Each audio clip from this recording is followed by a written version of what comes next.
I have a question. Okay. I'm trying to make 된장찌개. Okay. What kind of protein should I put in it to flavor it? You get dried Okay, let me anchovies. Yeah, you get dried anchovies, and that's what you put in. What are you doing? I'm actually driving right now. I'm in Atlanta, and driving down, I guess, what is most commonly considered the K-Town here, Buford Highway. All right, well, have fun. I found the dried anchovies, so Okay, so you're gonna make 된장찌개 tonight? I'm gonna attempt to. How come you only make it when I'm gone? Because I want to perfect it before you get back. Okay, that's a smart move. Well, this place is supposedly the best, but it's kind of impossible to find. I'm super excited to try one of the city's most celebrated restaurants called Yet Tuh.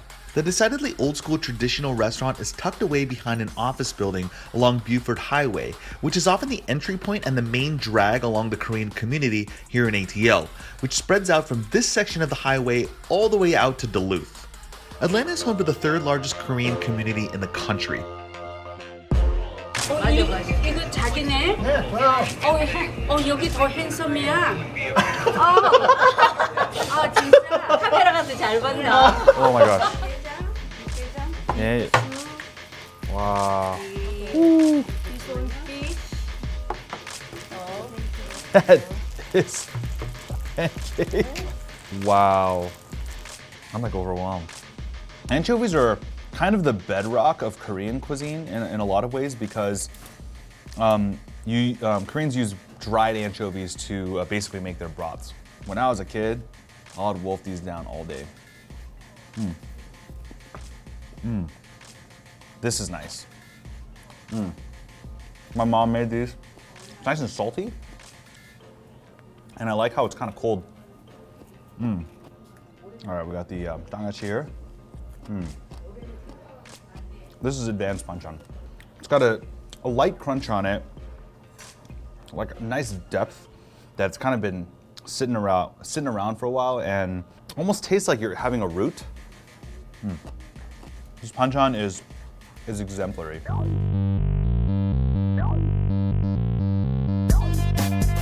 So this is kajemi, and this he insisted was their best fried fish. I don't know. Like I don't necessarily love this, but a lot of restaurants always push it on me because they think it's the best. Let me just hear that crunch. Woo! The meat itself has a good amount of flakiness, but it holds together well. Try it. I mean, it's not super flavorful, but because it's flat, it's naturally made to be fried, right? It's got the geometry for it. We're gonna go for some of the fish eggs here. Sorry, Mama.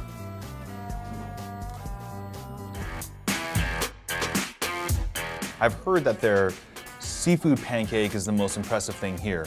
And as soon as it comes out, I mean, just the smell of the bottom of this pancake just browning is intoxicating. Look at it. It's like a pizza. It's a Korean pizza. A dipping sauce of soy, just a tad little bit of vinegar. You got green onions in here. That is some of the deepest, most well-constructed seafood pancakes. Onions with green onions, with seafood. I just had a chunk of shrimp ball out. You get octopus, and the batter itself has like a slight chewiness to it. Lana, you got some good Korean food.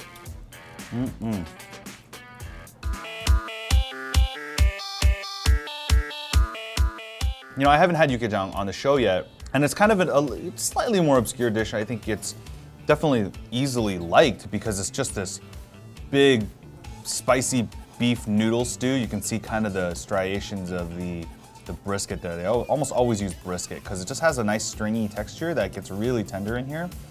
They use vermicelli noodles in here. If I were to pick any Korean dish, this is it. This bowl right here and just a little bit of rice is all I need. I think what it really captures is a sense of longing. Like Korean culture is, I think, just inherently one that's just a little battered and beaten down. I mean, the country's been invaded. Korean people there's this word called han. It's this sense of like remorse or this regret that is just part of every Korean. And I don't know, for some reason this thing, it doesn't really capture Han, but it really exudes this longing or this nostalgia. It's like primarily kind of a noodle soup. See that beef come out. That's the good thing about using these stone pots. They just stay hot.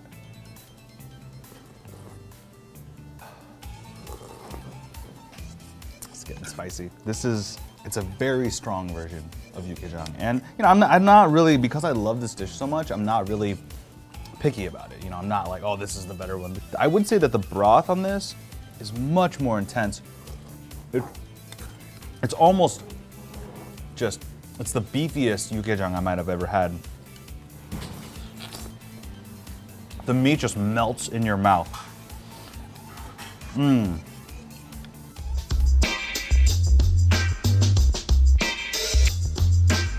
This is kodongo jorim, so this is one of my favorite just formats of Korean dishes. It is a kind of a dark soy chili braising of a fish, and they're using mackerel. Like you can see the whole chunk of mackerel here. There's this strip right here of the dark flesh. So it's almost like, you know, chicken, you got white meat and dark meat, and that stuff on the edge, this is what I want. The part that really just gets me going is this kind of wheel of Korean daikon radish. It's unrecognizable almost, but it's super tender because it just soaks up that flavor in the braise. That was seriously on point. This one is deep. It's got a lot of gochujang in it, so it's just super intense. This dish has convinced me 100% that Yet Tuh is a legitimately great Korean restaurant. As this community grows and as the generations kind of pass on, you need a restaurant like this to help you put things in context. Be like, this is a fantastic version of jorim or pajeon, and the banchan here is gonna be, it's just gonna have that extra love and care put into it. If you guys like this K-Town show and you wanna see more, click right here.